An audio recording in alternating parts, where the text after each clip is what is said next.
Wreaths have been a common part of Christmas for a long time, a great tradition of Christmas. And we decorate a lot of wreaths here at Anderson Seed and Garden. This one that I think Eric did. Yeah, me. Beautiful wreath, and it's got lights on it too. And we do a lot of decorating of wreaths. But we've got a new technique to show you how that's going to work out, and we call these ribbon wreaths. The ribbon wreaths are a lot of fun, and Eric's going to show us how to do that. Yeah. So, well, as you can see, here's a good example of what we have here for the ribbon wreaths. Yeah. Let me grab one of those so you can see that. A little example, and you know, a lot of people think there's a lot to these things, but we're really only dealing with 2 items here. And I can show you our first item here are the actual wreaths themselves, and they're just these. It's just a frame.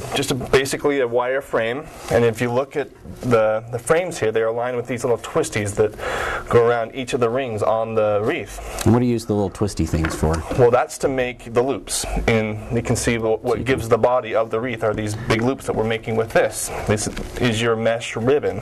We have a lot of different colors of the mesh ribbon. We've got greens and burgundies and golds and all kinds of different colors. And also on the wreaths too, they also come in different colors as well. You can see there's a traditional green, and if you're handy with the craft world, you know, you can always grab your craft paint, or floral paint is what a lot of people call it, and you can basically change the colors up. Change your color up. Yeah. So we wanted to make a black one for Halloween, and we made a black one for Halloween. So we can just change those colors anytime.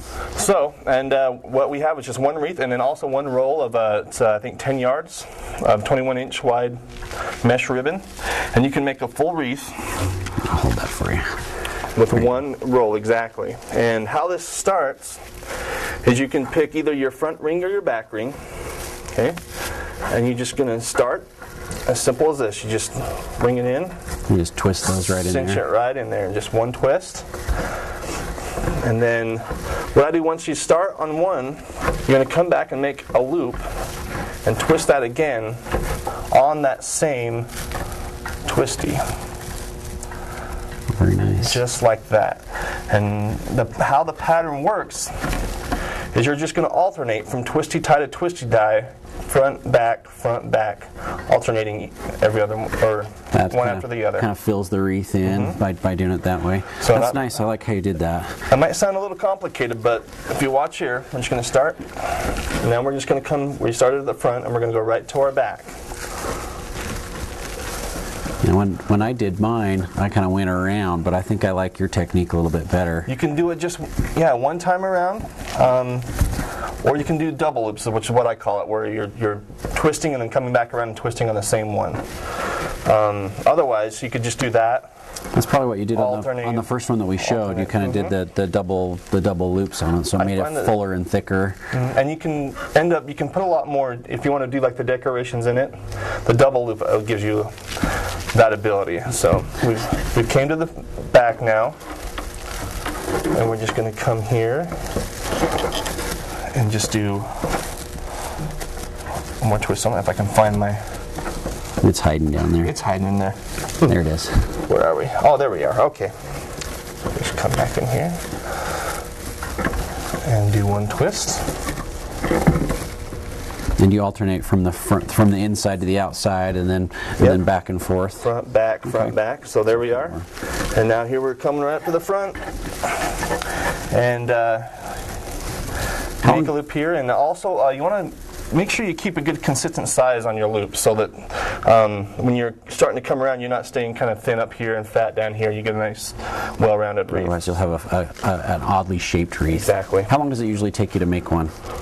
Oh, I could probably do one in like 10 minutes, 10, 15 minutes, but half hour is a safe bet. Yeah. Not that long at all. What did we decide on one frame with just the fabric on there? Usually ends up costing about we're figuring about to $35. $20 to $30, depending on if you want to do like maybe a little bit of decorations in there. Just the frame alone and the ribbon, I think it was like $25. Okay. So not too bad. And if you want to add a few things in to kind of jazz it up, why don't you show the one that we finished up over there, and you can show all the different things as you add it in. Exactly. You look in here, and this is actually very simple. There's not a lot of work to this. If you look here, you're just dealing with basic picks that you just flip right in between the loops of all these And you added a little bit of ribbon into this one too, didn't you? This one I did do the ribbon here, but you know what? I found out we had some mesh here that was exactly the white with the candy cane stripes in it. So if you can find mesh like that, ribbon's not real necessary. But if you have ribbon at home or anything you want to incorporate in there, by all means, feel free. So if you want a demonstration, come in, see us at Anderson Seed and Garden. We can show you how to do our ribbon wreaths. Very easy, very inexpensive, and it's something that's totally different that you won't see anywhere else. Absolutely.